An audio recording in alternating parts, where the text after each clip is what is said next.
रिद्धि किशोर जी, लखनऊ से। राधे राधे महाराज जी। महाराज जी, आज पूरा संसार किसी ना किसी कारण चिंताग्रस्त है। महाराज जी, ऐसी चिंताओं से चिंतन में कैसे परिवर्तित हुआ जाए? नाम जप। जितना नाम जप करोगे उतना चिंता नष्ट होती जाएगी और चिंतन बढ़ता जाएगा। देखो, सबसे पहली चिंता का विषय होता है शरीर, फिर दूसरी चिंता का विषय होता है शरीर के भोग, फिर तीसरी चिंता का विषय होता है शरीर के संबंधी, फिर चौथी चिंता का विषय होता है इन सब का पालन पोषण करने के लिए धन। हम आपसे सच्ची कहते हैं, यदि आप नाम जप करोगे तो इन सब चिंताओं को मिटा देंगे भगवान, सब चिंताओं को मिटा देंगे। न अर्थ की चिंता, न शरीर की चिंता, न परलोक की चिंता, न परिवार की चिंता, कोई चिंता छू नहीं रही और आनंद ही आनंद है। इसीलिए हम कहते हैं नाम जप करके। हम ऐसे नहीं बोल रहे आपको कि सब उत्तर नाम जप में घसीट देते हैं। जप करके देखो आप, अगर सब चिंताओं का नाश ना हो जाए तो आप हमें पूरा जीवन हो गया यही देखते हुए। आप अभी भगवान का आश्रय नहीं लिए, भगवान का नाम जप नहीं किए, इसलिए आपको लगता है ऐसा कैसे हो जाएगा।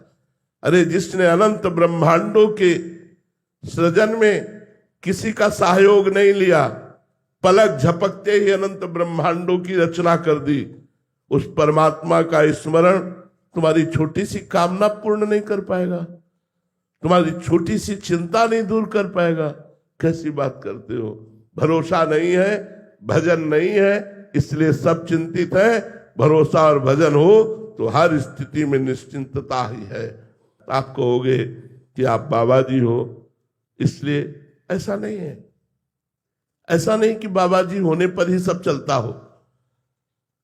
भगवान का आश्रय ले लो, सब तुम्हारी चिंताएं नष्ट हो जाएंगी, वादा है। भगवान का आश्रय ले लो और नाम जप करो, अगर चिंताएं मिट न जाए तो मुझे कहना। आप चिंताग्रस्त हो चुकी, बहुत बड़े को भुला चुके हो। जो हमारे स्वामी हैं, जो हमारे अंशी हैं, जो हमारे ईश्वर हैं, उनको भूल चुके हो, इसलिए कर्म बंधन तुम्हें चिंता में डाले। नाम जप करो, देखो आनंदित हो जाओ। आश्रय उस परमात्मा का भजन, वही सुनने आए हो और वही सिखाने के लिए हम बैठे हैं। नाम जप करो और निश्चिंत हो जाओ, भरोसे पे हो जाओ। ऐसा काम गृहस्थी में आप देख लो, ऐसा काम बनेगा कि आप खुद निहाल हो जाओगे और निश्चिंत हो जाओगे। भगवान का भरोसा रखो और नाम जप करो, दो बात कर लो, फिर देख लो तुम्हारा जीवन कितना आनंदमय हो जाएगा। भरोसा संसार का रखते हो, कर्म पाप कर करते हो, भजन करते नहीं तो चिंता भय शोक डिप्रेशन ये तो आएगा ही आएगा। निगेटिव विचार आपको परेशान कर देंगे। और भजन है तो पॉजिटिव विचारों का ऐसा खेल बना रहता है कि हर समय आनंद बना रहता है। हर दुख में, हर विपत्ति में एक अद्भुत आनंद। आप सोचेंगे दुख और विपत्ति में आनंद, अरे यही तो परमात्मा की शरण का चमत्कार है कि हर दुख हर विपत्ति में एक अद्भुत आनंद, एक अद्भुत सुख। उस सुख को आप कल्पना भी नहीं कर सकते। इसलिए प्रार्थना है, जैसे डॉक्टर की दी हुई औषधि हम बिना प्रश्न किए खा लेते हैं रोग निवृत्ति के लिए, ऐसे समस्त दुखों के नाश के लिए आप एक संत की बात मान करके कि राधा राधा रटो। अगर आप रट के देख लो और खुद आप कुछ समय बाद बताना कि आपका जीवन कैसा है। बस जब तक पाप नष्ट नहीं होते तब तक आपको थोड़ा अनुभव नहीं होगा। जहां पाप नष्ट हुई तां निहाल हो जाओगे, आनंद मगन हो जाओगे। आप जप के देख लीजिए। सीमा गुप्ता जी, लखनऊ से। राधे राधे महाराज जी। महाराज जी, सन्मुख होए जीव मोहि जबहि, कोटि जन्म अग नासहि तबहि के अनुसार सन्मुख होने का क्या तात्पर्य है महाराज जी?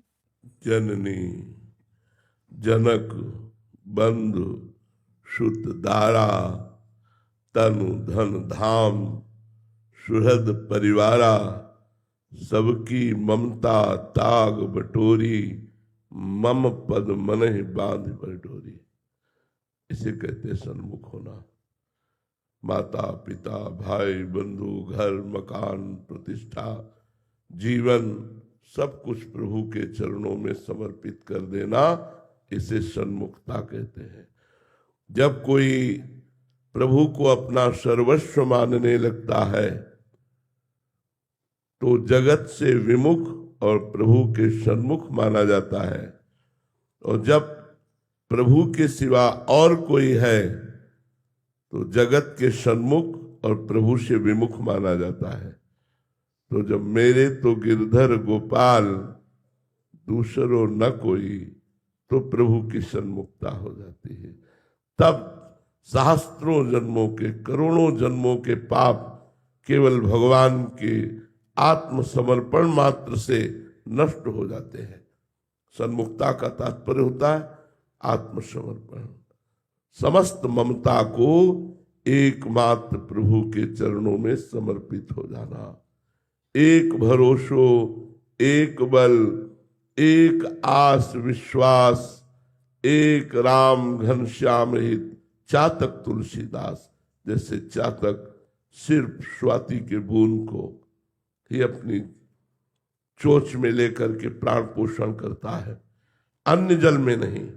ऐसे ही जो एकमात्र भगवान का आश्रय, एकमात्र भगवान का चिंतन, एकमात्र भगवान से आशा, एकमात्र भगवान का बल, वो भगवान के सन्मुख माना जाता है। जो अन्य किसी का बल, अन्य किसी की आस, अन्य किसी से ममता, वो भगवान से विमुख और संसार के सन्मुख माना जाता है। समझ में आई बात? चैतन्य दास जी मलूकपीठ।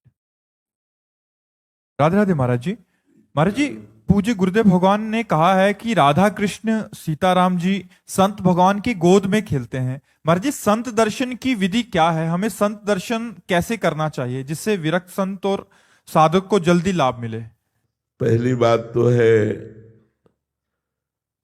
भगवान स्वयं श्री रघुनाथ जी महाराज सबरी मैया को उपदेश देते हुए कहते हैं, सातों समूह मोहि मैं जग देखा, मोते अधिक संत कर लेखा। सातवीं भक्ति है सबको समान भाव से भगवत स्वरूप देखना, लेकिन संतों को भगवान कह रहे मेरे से भी अधिक देखना। ये बहुत बड़ी बात हो गई।